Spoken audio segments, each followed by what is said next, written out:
Hello students, कैसे हैं आप सभी। मैं शुभम पुरोहित, आपका ज्योग्राफी एजुकेटर, स्वागत करता हूं आपके favourite YouTube channel magnet brains पर। मैग्नेट ब्रेन्स जो कि फेमस है पूरे इंडिया में क्वालिटी कंटेंट सिस्टमेटिकली प्रोवाइड करने के लिए, जहां पर आपको किंडरगार्टन से लेकर क्लास 12 तक की सभी कक्षाएं मिलती हैं इंग्लिश मीडियम में, और 6वीं से लेकर 12वीं तक हम आपको प्रोवाइड करते हैं हिंदी माध्यम में सभी कक्षाएं। साथ ही साथ अगर आप ई नोट्स और ई बुक्स लेना चाहते हैं तो लिंक है डिस्क्रिप्शन बॉक्स में। हिंदी माध्यम में हम जिन बोर्ड्स को कवर करते हैं वो बोर्ड्स हैं Delhi board, Bihar board, UP board, MP board और राजस्थान बोर्ड। इन सभी बोर्ड्स में आप हमारी कक्षाएं अवेल कर सकते हैं। स्टूडेंट्स, हम लोग कक्षा 11वीं की बुक जिसका नाम है भारत एवं उसकी स्थिति, इसका चैप्टर नंबर 4 पढ़ रहे हैं। चैप्टर नंबर 4 का नाम है जलवायु। इस चैप्टर को हम लोगों ने बहुत अच्छे से कंप्लीट कर लिया है। बहुत बड़ा चैप्टर था लेकिन आसान चैप्टर नहीं था, बहुत कंसेप्चुअल क्वेश्चन था, लेकिन एक एक बारीकियों को हम लोगों ने ध्यान से समझा है और मैंने आप लोगों को समझाया है। साथ ही साथ हम लोगों ने चैप्टर कंप्लीट होने के बाद एनसीईआरटी सॉल्यूशंस और एमसीक्यूज क्वेश्चंस भी देख लिए थे। वो एमसीक्यूज जो हमें लगता था कि एग्जाम पॉइंट ऑफ व्यू से बहुत ज़्यादा इंपॉर्टेंट है। आप लोगों की डिमांड होती है कि सर एग्जाम टाइम में चूंकि चैप्टर बहुत बड़ा होता है, कोई ऐसे इंपॉर्टेंट क्वेश्चंस बता दीजिए जो एग्जाम में डेफिनेटली पूछे जाएं। इसी तरीके की आपकी सुविधाओं का ध्यान रखता है मैग्नेट ब्रेन्स, और हम आपके लिए लेकर आए हैं मोस्ट इंपॉर्टेंट क्वेश्चंस। और इस वीडियो में सिर्फ हम ऑब्जेक्टिव क्वेश्चंस ही नहीं देखेंगे जो इंपॉर्टेंट होंगे, हम इस वीडियो में जितने अति लघुत्तरीय, लघुत्तरीय और दीर्घोत्तरीय प्रश्न जो हमें लगता है आपके एग्जाम में जिनके आने की संभावनाएं बहुत ज़्यादा हैं, वो हम यहाँ पर डिस्कस करेंगे। स्ट्रेटेजी तो आप लोगों को मालूम ही है, हमेशा की तरह हम लोग यहाँ स्क्रीन पर जैसे कि मान लीजिए ऑब्जेक्टिव क्वेश्चंस आते हैं तो आपको उनका आंसर गेस करना है, स्क्रीन पॉज करना है, और आप चाहें तो कमेंट बॉक्स में कमेंट करके उत्तर भी दे सकते हैं। अगर वीडियो पसंद आती है तो वीडियो को लाइक करना है, अपने दोस्तों के साथ शेयर करना है, और किसी भी तरीके का कोई डाउट हो तो डेफिनेटली आप कमेंट बॉक्स में कमेंट कर सकते हैं। चलिए वीडियो स्टार्ट करते हैं। सबसे पहले हम लोग ऑब्जेक्टिव प्रश्न जो हैं, बहुविकल्पिक प्रश्न देखेंगे। सबसे पहला जो प्रश्न है वो क्या है, अल नीनो क्या है। अल नीनो हम लोगों ने बहुत अच्छे से डिस्कस किया है, बहुत साइंटिफिक फिनोमेना है और कई बार कई बच्चों को बिल्कुल भी समझ में नहीं आता, वो रट लेते हैं, लेकिन रटा आपने नहीं होगा क्योंकि हम लोगों ने तो एल नीनो का पूरा एक मौसमी परितंत्र समझा हुआ है कि क्या होता है एल नीनो। तो एल नीनो क्या एक जटिल मौसमी तंत्र है, एक प्रकार का चक्रवात है, उष्णकटिबंधीय क्षेत्र है या व्यापारिक पवने हैं। यहाँ पर आप एलिमिनेशन मेथड से भी ना इसका सही आंसर बता सकते हैं। देखिए ऑब्वियस सी बात है, चक्रवात तो हम लोगों ने ऐसा कुछ पढ़ा ही नहीं, इस चैप्टर में ही चक्रवातों का डिस्कशन नहीं हुआ। उष्णकटिबंधीय क्षेत्र का एल नीनो नाम हो ऐसा तो कहीं हम लोगों ने पढ़ा नहीं। व्यापारिक पवने तो ट्रेड विंड्स अपने आप में एक नाम है, तो एल नीनो ऐसा ही कैसा हो सकता है। तो इसका जो सही आंसर है वो है जटिल मौसमी तंत्र। एक कॉम्प्लेक्स फिनोमेना है, जटिल मौसमी तंत्र है जो हम लोगों ने देखा था पैसिफिक ओशन में घटता है, खासकर पेरू के तट के पास, और इसका एडवर्स इंपैक्ट, नकारात्मक प्रभाव हमारे देश के मॉनसून पर पड़ता है। इसकी जस्ट एक अपोजिट टर्मिनोलॉजी होती है जिसे बोला जाता है ला लीना। एल नीनो हमारे लिए अच्छा नहीं होता, ला लीना हमारे लिए अच्छा होता है, या यूं कहें एल नीनो से मॉनसून कमजोर पड़ता है और ला लीना से मॉनसून मजबूत होता है। ठीक है, तो इसका जो सही आंसर है वो है ऑप्शन ए, एक जटिल मौसमी तंत्र। दूसरे नंबर का क्वेश्चन है, निम्न में से मौसम के तत्व कौन से हैं। भाई ऐसी कौन सी चीजें हैं जिनसे मौसम डिसाइड होता है। क्या मौसम तापमान यानी टेम्परेचर से डिसाइड होता है, वायुदाब से डिसाइड होता है, आर्द्रता से डिसाइड होता है, या ये सभी मौसमी परितंत्र को प्रभावित करते हैं। तो हम लोगों ने देखा है, जैसे कि हम मॉनसून की ही बात करें, मॉनसून सपोज करिए एक मौसम की बात कर लेते हैं तो सारे तत्व उसमें आ जाते हैं, मतलब जो है हम लोग सही सॉल्व कर रहे हैं या सही आंसर तक पहुंच रहे हैं। जैसे कि अगर मैं एक मौसम की बात करता हूं, मॉनसूनी सीजन, हम लोग जो रेनी सीजन होता है, मॉनसून का सीजन, उसमें हम लोग देखते हैं कि किन किन का स्पेशल रोल होता है। तापमान, देखिए हम लोगों ने पढ़ा है कि मॉनसून सीजन में पूरे भारत के ऊपर लो प्रेशर यानी निम्न दाब होता है और हिंद महासागर पर हाई प्रेशर यानी उच्च दाब होता है, और हवाएं हाई प्रेशर से लो प्रेशर की तरफ चलती हैं। मतलब यहाँ पर तापमान का रोल तो हो गया ना, क्योंकि टेम्परेचर अगर कम होता है, यहाँ पर टेम्परेचर मान लीजिए कम है तो प्रेशर क्या होगा, हाई। टेम्परेचर अगर ज़्यादा होता है तो प्रेशर कैसा बनता है, लो, और हवाएं हम लोगों ने पढ़ी हैं कि हाई प्रेशर से लो प्रेशर की तरफ चलती हैं। इसी तरीके से अगर हम वायुदाब की बात करें तो ये तो LP मतलब लो प्रेशर निम्न वायुदाब, और HP मतलब हाई प्रेशर उच्च वायुदाब, तो यहाँ पर लिखा ही है, मतलब वायुदाब का भी रोल होता है। आर्द्रता का भी रोल होता है। भाई आर्द्रता का कैसे होता है? पूरे भारत में निम्न वायुदाब होता है। निम्न वायुदाब मतलब बहुत तेज गर्मी पड़ती है, और गर्मी मतलब एनवायरनमेंट में आर्द्रता की मात्रा ज़्यादा होगी या कम होगी? ऑब्वियस सी बात है, आर्द्रता बहुत कम होगी। हालांकि जब मानसून आएगा तब आर्द्रता का रोल जो होगा वो बढ़ जाएगा। तो कुल मिलाकर ये तीनों ही फैक्टर जो हैं वो मौसम के तत्व से जुड़े हुए हैं। तो इसका जो सही आंसर है वो है ऑप्शन डी, उपरोक्त सभी। नेक्स्ट क्वेश्चन देखते हैं। भारत की जलवायु में किस प्रकार की विभिन्नता पाई जाती है? हम लोगों ने भारत की जलवायु को देखा। आप लोगों को मैं उम्मीद करता हूं ये तो क्लियर होगा कि मौसम क्या होता है, जलवायु क्या होता है। मौसम हम लोगों ने पढ़ा हुआ है, एक छोटा सिस्टम होता है, छोटे टाइम पीरियड के लिए होता है, उसे हम मौसम बोलते हैं। और जलवायु सभी पिछले 50-60 सालों का अगर मौसम देखें, उनका औसत निकालें, तो उसे हम लोग क्या बोलते हैं? जलवायु बोलते हैं। ठीक है, तो हम भारत की जलवायु में किस प्रकार की विभिन्नताएं पाई जाती हैं उसको देख रहे हैं। पवनों के प्रतिरूप में, तापमान और वर्षा में, ऋतुओं की लय में, क्या ये सभी विभिन्नताएं पाई जाती हैं?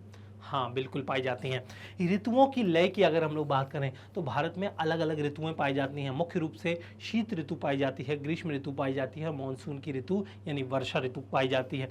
तो ऋतुओं की लय पाई जा रही है जलवायु में, ये विभिन्नता ही तो है। अदरवाइज क्या होता? एक ही एक मौसम रहता। मान लीजिए ध्रुवीय क्षेत्रों की अगर मैं बात करूँ, उत्तरी ध्रुवीय और दक्षिणी ध्रुवीय देशों की अगर मैं बात करूँ जो उनके आसपास हैं, तो वहाँ तो जलवायु सेम रहती है। लेकिन क्या भारत की जलवायु बदलती नहीं रहती हमेशा इन मौसमी तंत्रों के कारण? वैसे तो जलवायु अगर हम लोग देखें तो उष्ण कटिबंधीय मानसूनी जलवायु भारत की जलवायु को बोल देते हैं, लेकिन विभिन्नता के तत्व पूछे गए हैं, मतलब कौन कौन सी चीजें अलग अलग भारत की जलवायु में पाई जाती हैं। तो हम लोगों ने ऋतुओं को देख लिया, अब हम तापमान और वर्षा को देख लेते हैं। बिल्कुल भाई, भारत में ग्रीष्म ऋतु में तापमान कितना ज़्यादा रहता है हम लोग बहुत अच्छे से जानते हैं। वर्षा ऋतु में विभिन्नता होती है, भारत के अलग अलग रीजन क्षेत्र में अलग अलग सेंटीमीटर बारिश होती है। तो तापमान में विभिन्नता है, वर्षा में विभिन्नता है, ऋतुओं की लय में विभिन्नता है, और पवनों के प्रतिरूप में विभिन्नता है क्या? हाँ भाई, पवनों के प्रतिरूप में भी विभिन्नता है। अगर ग्रीष्म काल के बाद अगर हम वर्षा ऋतु की बात करें तो वर्षा ऋतु में जो मॉनसूनी पवनें हैं वो इस डायरेक्शन यानी दक्षिण पश्चिमी दिशा से जो है एंटर करती हैं, और अगर हम लौटते हुए मॉनसून की बात करें तो उत्तर पूर्वी दिशा से मॉनसून जो है एंट्री मारता है, जिसे हम लौटता हुआ ये रिट्रीटिंग ऑफ मॉनसून बोलते हैं। तो यहाँ पर पवनों के प्रतिरूप में विभिन्नता हो रही है या नहीं? बिल्कुल हो रही है। ये दक्षिण पश्चिमी दिशा है, ये उत्तर पूर्वी दिशा है। उम्मीद करता हूँ दिशाओं का जो ज्ञान होता है वो किस प्रकार हम करते हैं आप लोगों को क्लियर होगा। जहाँ से पवनें एंट्री लेती हैं, एंटर होती हैं, उसी को हम दिशा बोलते हैं। जैसे कि पवनों की एंट्री इस क्षेत्र में हो रही है तो दिशा क्या हो जाएगी? उत्तर पूर्व। यहाँ पर पवनों की एंट्री इस डायरेक्शन से हो रही है तो दिशा कौन सी हो जा रही है? दक्षिण दिशा है, ये पश्चिम दिशा है, तो दक्षिण पश्चिमी दिशा हो गई, ये उत्तर पूर्वी दिशा हो गई। ठीक है, खैर हमें भारत की जलवायु में विभिन्नता के तत्व बताने हैं, तो इसका जो सही आंसर होगा वो उपरोक्त सभी होगा, क्योंकि तीनों जो फैक्टर हैं वो विभिन्नता से जुड़े हुए हैं। उम्मीद करता हूं आप लोगों को प्रश्न समझ में आ रहे होंगे, उनका सही आंसर आप गैस कर पा रहे होंगे। अगर सही आंसर आप गैस कर पा रहे हैं तो मानकर चलिए आपकी तैयारी बहुत अच्छी है, और सही आंसर आप गैस नहीं कर पा रहे हैं तो मतलब कहीं ना कहीं दिक्कत है, तैयारी को मजबूत करने की आवश्यकता है। वीडियो अगर पसंद आ रही है, कॉन्सेप्ट क्लियर हो रहे हो, तो वीडियो को लाइक करना है, अपने दोस्तों के साथ शेयर करना है, और किसी भी तरीके का कोई डाउट हो, कोई क्वेश्चन समझ में नहीं आ रहा हो तो डेफिनेटली आप कमेंट बॉक्स में मुझसे पूछ सकते हैं। चलिए हम लोग क्वेश्चन नंबर 4 डिस्कस करते हैं। मानसून के पीछे लौटने या टूटने को क्या कहते हैं? अगर हम लोग देखें मानसून जो पीछे लौटता है या टूटता है तो उसे हम लोग क्या बोलते हैं? मानसून में विच्छेद बोलते हैं, मानसून में निवर्तन बोलते हैं, मानसूनी वर्षा बोलते हैं, मानसून का आरंभ बोलते हैं। भाई पीछे लौट रहा है तो आरंभ क्यों बोलेंगे? मानसूनी वर्षा भी नहीं बोलेंगे। अब आप लोगों को डाउट हो सकता है मानसून में विच्छेद और मानसून के निवर्तन में, तो मैंने आप लोगों को बताया था कि जब मानसून पीछे लौटता है, मतलब वापस लौटता है, जब हम लोगों का जो मानसून जून जुलाई में स्टार्ट हो जाता है और जैसे जैसे जो अगस्त सितंबर में मानसून लौटने लगता है तो इसे हम मानसून का निवर्तन बोलते हैं। क्या बोलते हैं? मानसून का निवर्तन। और मानसून में अगर 3-4 दिन बारिश हो रही है, फिर एक सप्ताह बारिश नहीं हुई, फिर स्टार्ट हो गई, तो इसे हम मानसून में विच्छेद बोलते हैं। लेकिन यहाँ तो पीछे लौटने की बात चल रही है और मानसून का पीछे लौटना मानसून का निवर्तन कहलाता है, मतलब रिट्रीटिंग ऑफ मानसून कहलाता है। और टूटने को मानसून विच्छेद नहीं बोलते, इसे भी निवर्तन ही बोलते हैं। मानसून में विच्छेद को मानसून में, मतलब मानसून में जो विच्छेद होता है वो अलग होता है। वहां पर 3-4 दिन बारिश के बाद एक सप्ताह बारिश नहीं होती, या एक सप्ताह बारिश के बाद एक सप्ताह रुक गई, कुल मिलाकर गैप में बारिश देखने को मिलती है। तो इसका जो सही आंसर है वो है मानसून का निवर्तन। नेक्स्ट क्वेश्चन देखते हैं। तिब्बत उच्च भूमि के अवरोध के कारण जेट प्रवाह कितने भागों में बढ़ जाता है? बहुत अच्छा कंसेप्चुअल क्वेश्चन यहाँ पर पूछा गया है। ये मान लीजिए तिब्बत, ये है हिमालय पर्वत श्रेणी और यहाँ पर तिब्बत का पठार है, हम सभी को पता है। इस तिब्बत के पठार के कारण मॉनसून जो है वो कितने भागों में बढ़ जाता है? सॉरी, जेट प्रवाह आप लोगों से पूछा है कि जेट प्रवाह कितने भागों में बट जाता है। तो हमें पता है कि जेट प्रवाह जब हमारे यहाँ जेट पवनों की एंट्री होती है तो इस अवरोध के कारण एक जेट की धारा जो है वो उत्तर साइड चली जाती है और एक धारा जो है भारत साइड आ जाती है। तो कुल मिलाकर इस अवरोध के कारण जो तिब्बती उच्च भूमि के कारण बना है वो जेट प्रवाह को 2 भागों में बांट देती है। तो इसका जो सही आंसर है वो हो जाएगा ऑप्शन ए 2।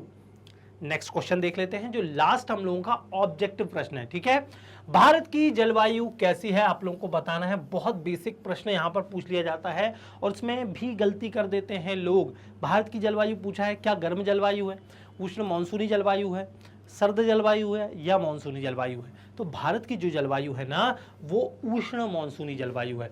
कई बच्चे मानसूनी पे टिक कर लेते हैं, लेकिन ध्यान रहे मैंने आप लोगों को बताया था कि भारत का जो अधिकतर पोर्शन है वो कहां पर पड़ता है? वो पड़ता है उष्ण कटिबंध में। इसलिए भारत की जो जलवायु है वो उष्ण कटिबंधीय जलवायु तो है, चलिए ये चीज कंफर्म हो गई। और भारत की जलवायु में मॉनसून का बहुत ज़्यादा इफेक्ट होता है। मॉनसून का मतलब होता है कि समय के अनुसार जो पवनें होती हैं वो अपना मार्ग बदल देती हैं, तो उसे हम लोग क्या बोलते हैं? मॉनसून।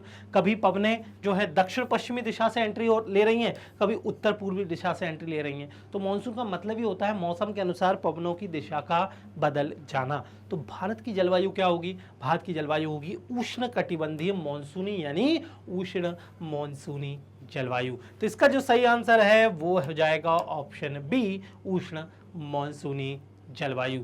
तो उम्मीद करता हूं आप लोगों ने ये जो 6 ऑब्जेक्टिव प्रश्न हम लोगों ने देखे हैं इसके आंसर सही गैस किए होंगे, आप लोगों को समझ में आया होगा और मैं जो समझाना चाह रहा हूं आप लोगों तक वो चीज पहुंच गई होगी। चलिए, तो इसका जो सही आंसर है वो है ऑप्शन बी, उष्णकटिबंधीय मानसूनी जलवायु। हम लोगों के यहाँ पर ऑब्जेक्टिव जो प्रश्न है यानी वैकल्पिक जो प्रश्न है वो कंप्लीट हो चुके हैं। चलिए अब अति लघुत्तरीय प्रश्न देख लेते हैं। भारत की जलवायु कैसी है? अब भी हम लोगों ने देखा था, अभी जस्ट भारत की जलवायु कैसी है आप लोगों को बताना है। भारत की जलवायु है मॉनसूनी जलवायु। देखिए यहां पर मैंने मॉनसूनी लिखा हुआ है, लेकिन कहीं पर मान लीजिए आपको क्लियरली मेंशन करना है तो आप वहां पर मॉनसूनी ना लिखें, आप लोग वहां पर उष्ण कटिबंधीय मॉनसूनी जलवायु लिखें। क्यों लिखें भाई? यहां पर हम लोगों ने जो पिछला ऑब्जेक्टिव प्रश्न देखा था तो वहां पर तो जो है मॉनसूनी का अलग जो है ऑप्शन दिया हुआ था, मॉनसूनी का भी अलग ऑप्शन था, उष्ण मॉनसूनी का भी अलग ऑप्शन था। तो वहां पर आप लोगों को समझ में आ जाए इसलिए मैंने डिफरेंशिएट हो जाए, अलग अलग परिवर्तन आप समझ पाए, वो मैंने आप लोगों को बता दिया था। यहाँ पर चूंकि ऑब्जेक्टिव प्रश्न है नहीं इसलिए यहाँ पर उत्तर में मॉनसूनी लिखा हुआ है, लेकिन आप जब उत्तर लिखेंगे तो उष्ण कटिबंधीय मॉनसूनी जलवायु लिखना ना भूलें। ठीक है, वो बहुत ज्यादा स्पेसिफिक हो जाएगा, विशेष जो है आंसर हो जाएगा, तो विशेष नंबर आप लोगों को मिल जाएंगे। ठीक है, तो भारत की जलवायु क्या है? उष्ण कटिबंधीय मॉनसूनी जलवायु। चलिए नेक्स्ट क्वेश्चन देखते हैं। उत्तर पश्चिमी भारत में शीतकालीन वर्षा का क्या कारण है? भाई उत्तर पश्चिमी भारत, ये देखिए उत्तर पश्चिमी भारत, उत्तर पश्चिमी भारत मतलब कुल मिलाकर अगर मैं बोलूं तो इस एरिया की बात हो रही है। इस एरिया में शीतकाल में मतलब कब? नवंबर में, दिसंबर में और जनवरी की बात हो रही है। नवंबर, दिसंबर और जनवरी में इस क्षेत्र में बारिश देखने को मिलती है। तो इसका कारण क्या है? तो मैंने आप लोगों को तो बहुत अच्छे से विस्तार में समझाया था। देखिए फिर से हम लोग समझ लेते हैं। मैंने आप लोगों को बताया था कि ये भारत है, ठीक है। यहाँ पर मान लीजिए हम लोगों ने देखा था कि कैस्पियन सी है, कैस्पियन सी के पास ये भूमध्य सागर है। भूमध्य सागर में इस समय होता है लो प्रेशर। कौन सा प्रेशर? लो प्रेशर, जिसको हम निम्न वायु दाब बोलते हैं। यहाँ पर भी क्या होता है? Low pressure. लो प्रेशर में हवाएं क्या होती हैं? ऊपर उठती हैं और घूमने लगती हैं। तो चक्रवात यहाँ पर पैदा होते हैं, बहुत सारे चक्रवात यहाँ पर पैदा होते हैं। लेकिन जेट स्ट्रीम क्या करती है? इन चक्रवातों को भारत में ले आती है। तो ये चक्रवात भारत में भी आ जाते हैं और अपने साथ क्या लाते हैं? अपने साथ वर्षा लेकर आते हैं और यहाँ पर बारिश होती है। इसलिए और इस जो पूरा फिनोमेना है इसको बोला जाता है पश्चिमी विक्षोभ। क्या बोला जाता है? पश्चिमी विक्षोभ, ठीक है। इस पूरे फिनोमेना को पश्चिमी विक्षोभ बोला जाता है। तो देख लीजिए उत्तर पश्चिमी भारत में शीतकालीन वर्षा का क्या कारण है? शीतकालीन वर्षा का कारण है पश्चिमी विक्षोभ। देखिए बहुत डिटेल में हम लोगों ने एक एक चीज पढ़ी हुई है, ऐसा नहीं है कि कोई कॉन्सेप्ट हम लोगों ने छोड़ दिया है, ठीक है। तो उम्मीद करता हूं आप लोगों को ये जो प्रश्न है वो समझ में आ गया। चलिए नेक्स्ट क्वेश्चन देखते हैं। 9वां क्वेश्चन बोल रहा है कि जाड़े के आरंभ में तमिलनाडु के तटीय प्रदेशों में वर्षा किस कारण होती है? देखिए बहुत बेसिक क्वेश्चन यहाँ पर पूछा गया है। मैंने आप लोगों को समझा चुका हूँ मॉनसून की पूरी प्रक्रिया के बारे में, जिसमें ग्रीष्म ऋतु के बाद जो मॉनसून की एंट्री होती है, खासकर ग्रीष्म ऋतु में जो दिशा होती है वो दक्षिण पश्चिमी होती है और शीत ऋतु में जो दिशा होती है वो उत्तर पूर्वी होती है। तो यहाँ पर शीत ऋतु में जो तमिलनाडु का कोरोमंडल जो तट है वहाँ पर बारिश के क्या कारण है हम लोगों को बताना है। तो बारिश के कारणों को जब हम बताते हैं तो पीछे लौटते हुए मॉनसून अर्थात उत्तर पूर्वी मॉनसून से जो होती है बारिश होती है जाड़े के आरंभ में तमिलनाडु के, यानी कोरोमंडल कोस्ट भी अगर आप लोगों से पूछ लिया जाए तब भी आंसर यही रहेगा। तो पूछा गया था कि जाड़े के आरंभ में तमिलनाडु के तटीय प्रदेशों में वर्षा किस कारण होती है? किस कारण होती है? पीछे लौटते हुए मानसून के कारण होती है या उत्तर पूर्वी मानसून के कारण होती है।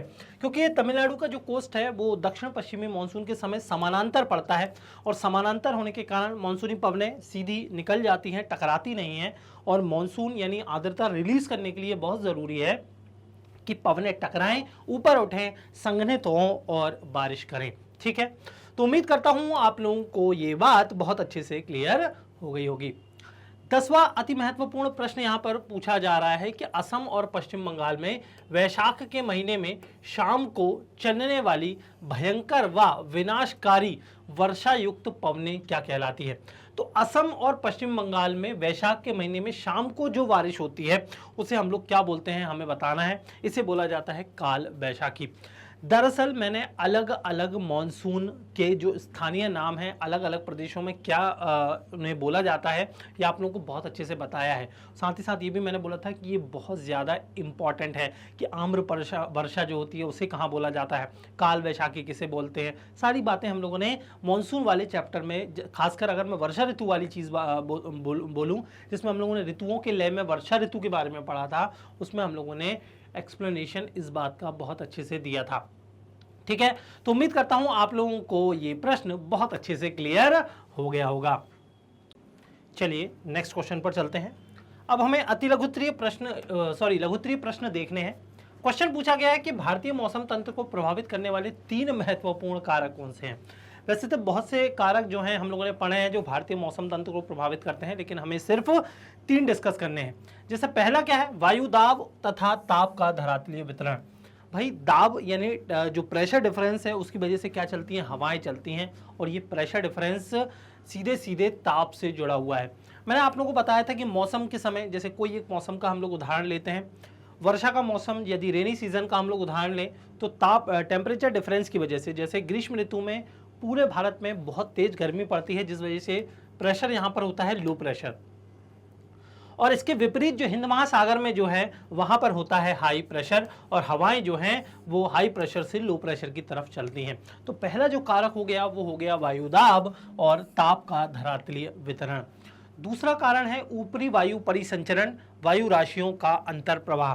देखिए, जब हम लोगों ने भारत में मॉनसून की एंट्री पढ़ी थी तब मैंने आप लोगों को ये बताया था कि जो उष्ण कटिबंधीय पूर्वी जेट स्ट्रीम है उनका बहुत बड़ा योगदान होता है, क्योंकि ये जेट स्ट्रीम जो है सीधे सीधे भारत से या तिब्बत के पठार से आती हैं और हिंद महासागर में बैठ जाती हैं।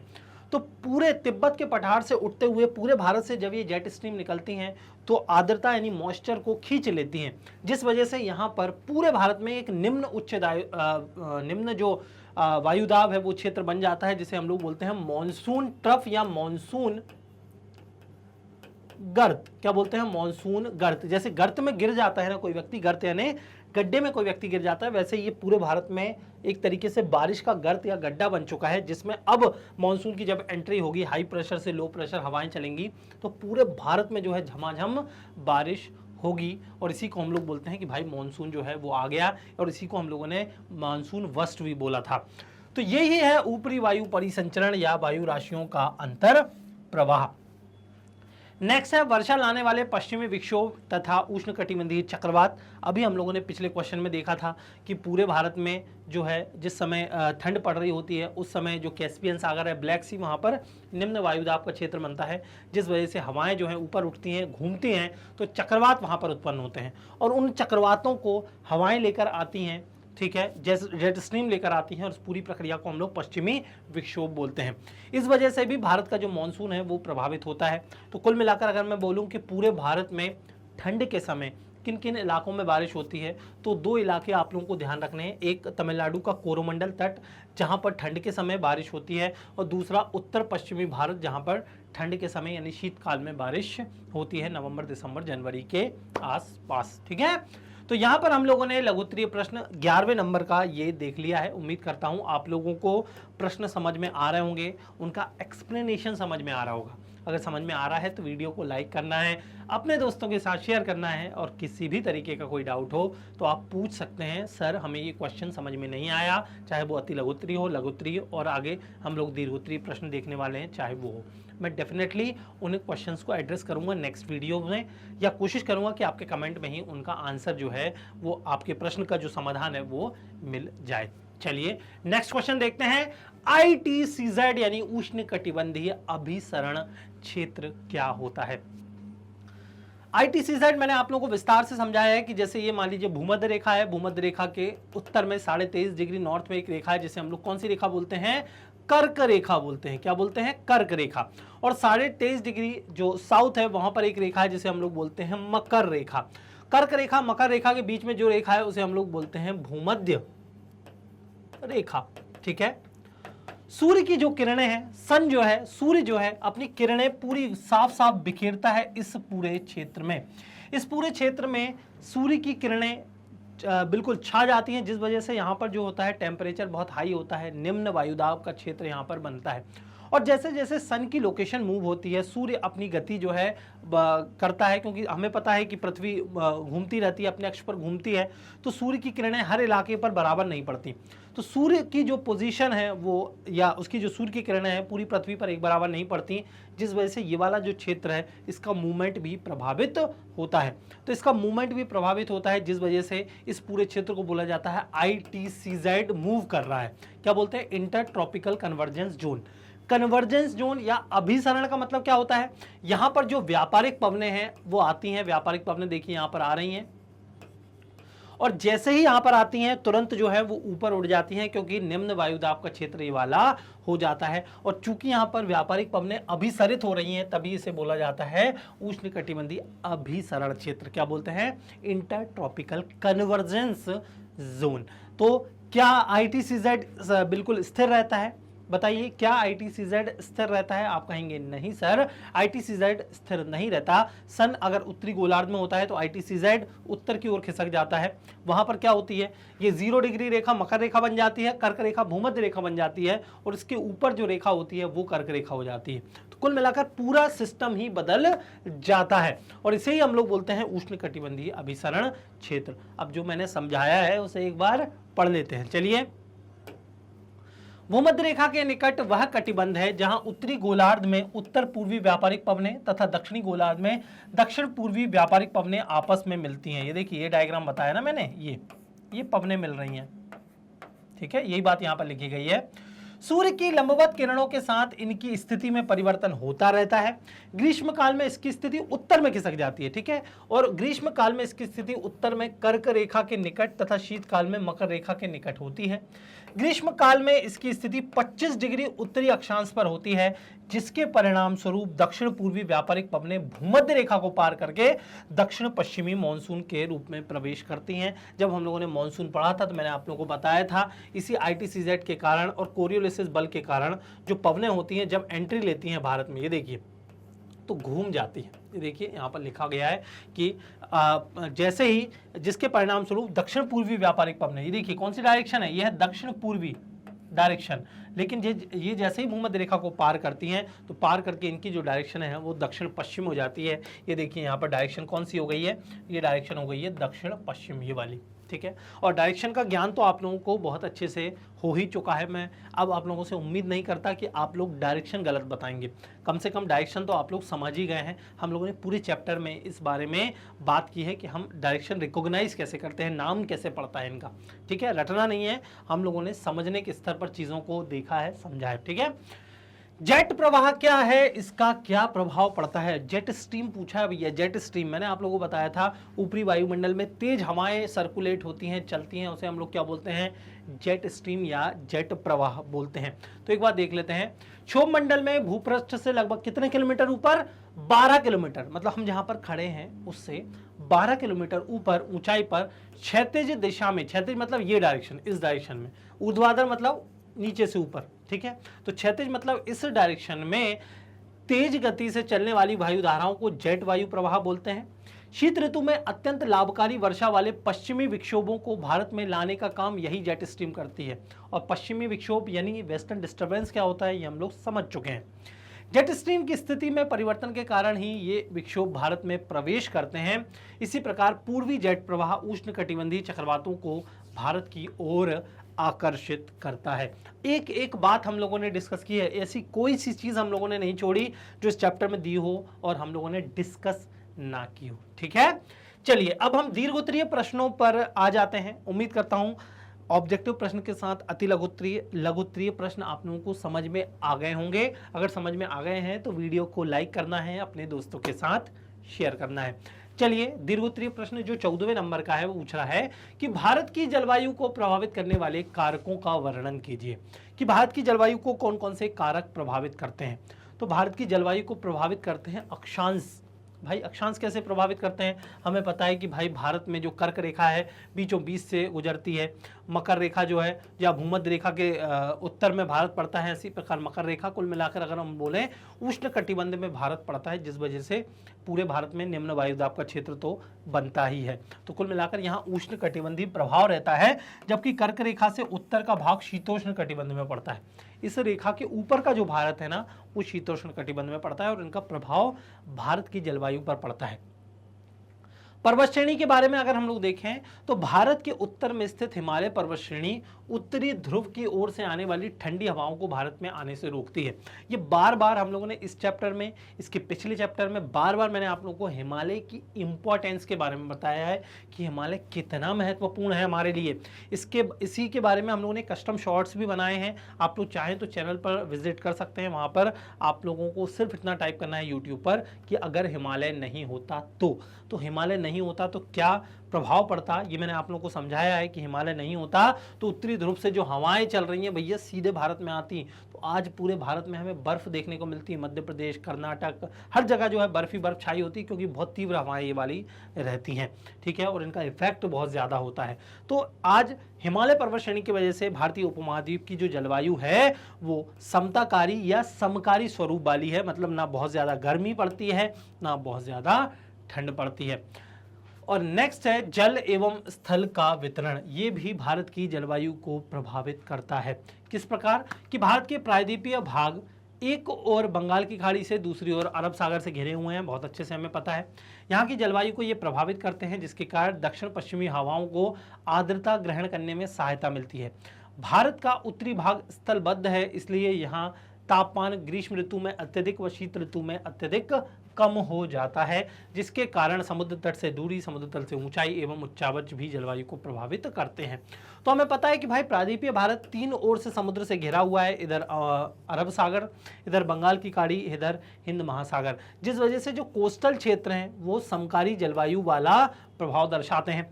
उत्तरी भारत की अगर मैं बात करूं, क्योंकि ये समुद्र तट से दूर हैं, इसलिए यहाँ पर गर्मी बहुत ज़्यादा पड़ती है और ठंड भी बहुत ज़्यादा पड़ती है। ये तो हम लोगों ने महसूस ही किया है। जैसे दिल्ली का अगर मैं एग्जांपल लूँ, गर्मी भी कितनी ज़्यादा पड़ती है और ठंड भी बहुत ज़्यादा पड़ती है। तो इसको हम लोग बोलते हैं महाद्वीपीय जलवायु। तो ये तीन जो फैक्टर हम लोगों ने देखे, खासकर अक्षांश, पर्वत श्रेणी और जल एवं स्थल का वितरण, ये तीनों ही बहुत ज़्यादा इंपॉर्टेंट है, आप लोग ध्यान रखिएगा। चलिए हम लोगों का लास्ट क्वेश्चन जो दीर्घोत्तरीय प्रश्न है उसको देख लेते हैं। भारतीय उपमहाद्वीप में दक्षिण पश्चिमी मॉनसून के आगमन की प्रक्रिया बतानी है। बहुत ज़्यादा सिंपल है, बहुत अच्छे से, बहुत डिटेल में, बहुत सारे फैक्टर्स हैं वैसे तो मॉनसून के बारे में, क्योंकि जब हम लोगों ने मॉनसून की प्रक्रिया समझी थी तो मैंने आप लोगों को बताया था कि जटिल प्रक्रिया है। कोई एक कारण नहीं है भारत में मॉनसून के आने का, लेकिन एक कारण ऐसा है जो सर्वसम्मति से सब लोग जिसको मानते हैं, या हम लोग यूँ कहें कि सर्वाधिक प्रभावकारी जिस कारण को माना जाता है वो है टेम्परेचर डिफरेंस। ऐसे कोई एक कारण नहीं है मॉनसून के आने का, मैं बार बार बता रहा हूँ। आज भी वैज्ञानिक ये खोज कर रहे हैं कि भाई मॉनसून जो है अगर एक कारण से आ रहा होता तो कभी बारिश ज़्यादा, कभी बारिश कम क्यों होती, हमेशा बराबर होती। मतलब बहुत सारी चीज़ें अफेक्ट कर रही हैं भारत के मॉनसून को। लेकिन चूंकि हम लोगों को एक ही कारण बता देना है, क्योंकि एक ही कारण में जो है पूरा आंसर जो है कंप्लीट हो जाएगा। एक एक चीज़ हम लोग देखेंगे तो ना एक कारण हम ढंग से बता पाएंगे, ना एग्जामिनर को समझ में आएगा। तो वो एक कारण हम कौन सा डिस्कस कर सकते हैं, जो मैंने आप लोगों को बताया टेम्परेचर डिफरेंस का, कि भाई ग्रीष्म ऋतु में जो भारत जो सन की जो उत्तरी स्थिति होती है वो उत्तरी गोलार्ध में होती है, तो यहाँ पर जो प्रेशर होता है वो क्या होता है, निम्न, मतलब निम्न वायुदाब यहाँ पर बनता है। और निम्न वायुदाब जो है अपनी ओर जो है पवनों को आकर्षित करता है, चूंकि यहाँ पर कौन सा वायुदाब बनता है, यहाँ पर बनता है उच्च वायुदाब। तो हवाएं जो हैं वो उच्च वायुदाब से निम्न वायुदाब की तरफ चलती हैं। तो हवाएं उच्च वायुदाब से निम्न वायुदाब की तरफ चलती हैं और इसीलिए भारत में मॉनसून यानी दक्षिण पश्चिमी जो मॉनसून है उसकी एंट्री होती है।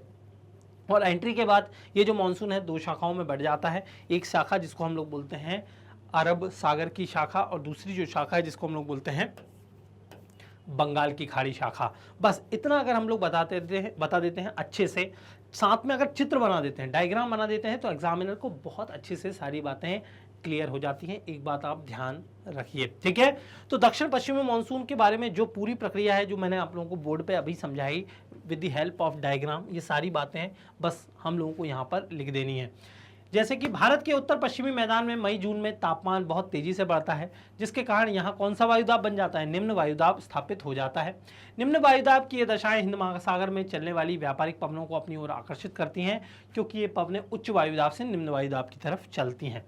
ये पवनें भूमध्य रेखा के दक्षिण में दक्षिण पश्चिमी हो जाती हैं। महासागर से गुजरने के कारण ये आर्द्रता ग्रहण कर लेती हैं। भारत में प्रवेश करने के दौरान ये दक्षिण पश्चिमी हवाएं दो भागों में बढ़ जाती हैं। कौन से दो भाग, पहला भाग अरब सागर की शाखा और दूसरा है बंगाल की खाड़ी शाखा। बस अगर आप इतना लिख देते हैं आपका आंसर कंप्लीट हो जाता है। आप चाहें तो और भी लिख सकते हैं। हम लोगों ने तो कितना कुछ मानसून के बारे में पढ़ा है भाई, मानसून की कब आता है, केरल में कब एंट्री लेता है, किस प्रकार आगे बढ़ता है, कब कब आगे बढ़ता है, एक एक चीज़ हम लोगों ने पढ़ी हुई है। आप चाहें तो सारी बातें यहाँ पर लिख सकते हैं, लेकिन ये जो इंपॉर्टेंट बात है इसको मत भूल जाइएगा, नहीं तो सारी बातें लिख दी पता लगे ये नहीं लिखा। डायग्राम आप बना सकते हैं जैसा मैंने बताया, बस आपको क्या करना है, ये ऐसा ही डायग्राम बनाना है और यहाँ पर सूर्य की लोकेशन लिख दी, हाँ सूर्य लिख देना है या फिर सन बना देना है, ठीक है। और सारी बातें एग्जामिनर को क्लियर हो जाएंगी। तीर कमान बना देने हैं, एग्जामिनर को लगेगा हाँ भाई लड़का जो है पढ़कर आया है, लड़की जो है वो पढ़कर आई है। तो उम्मीद करता हूं यहां पर जो 15 प्रश्न हम लोगों ने देखे हैं, एक एक प्रश्न आप लोगों को समझ में आया होगा, किसी भी तरीके की कोई दिक्कत आप लोगों को महसूस नहीं हुई होगी। अगर नहीं हुई है दिक्कत तो क्या करना है, वीडियो को लाइक करना है, अपने दोस्तों के साथ शेयर करना है, और कोई डाउट है तो डेफिनेटली कमेंट बॉक्स में बिना हिचके कमेंट कर देना है, ठीक है। इसी तरीके से सीबीएसई बोर्ड के साथ Delhi board, Bihar board, UP board, MP board और राजस्थान बोर्ड में मैग्नेट ब्रेन्स आप लोगों को क्लासेस प्रोवाइड करता है। साथ ही साथ वैदिक मैथ्स क्रैश कोर्स और स्पोकन इंग्लिश की क्लासेस भी मैग्नेट ब्रेन्स चैनल द्वारा चलाई जा रही हैं। www.magnetbrains.com ये हमारी ऑफिशियल वेबसाइट है, जिसका इंटरफेस आप मेरे पीछे यहाँ पर देख सकते हैं। यहाँ पर सारे कोर्सेज अपडेटेड फॉर्म में सिंक्रोनाइज्ड वे में नज़र आ जाएंगे। किसी भी तरीके की कोई दिक्कत आप लोगों को महसूस नहीं होने वाली। डे टू डे अपडेट्स के लिए आप हमारे सोशल मीडिया चैनल्स को भी फॉलो कर सकते हैं। जिन सोशल मीडिया चैनल्स पर हम उपलब्ध हैं वो हैं YouTube, Facebook, Instagram, Twitter, Telegram और व्हाट्सएप चैनल। आपको करना क्या है, इन सारे चैनल्स को सब्सक्राइब कर लेना है। आज की इस वीडियो को ढेर सारा प्यार देना है, लाइक करना है और अपने दोस्तों के साथ शेयर करना है। ई नोट्स और ई बुक्स के लिए आप डिस्क्रिप्शन बॉक्स चेक कर सकते हैं, वहाँ आप लोगों को एक्सेस मिल जाएगी। तो आज की इस वीडियो में इतना ही, मिलते हैं नेक्स्ट वीडियो में। Thank you so much.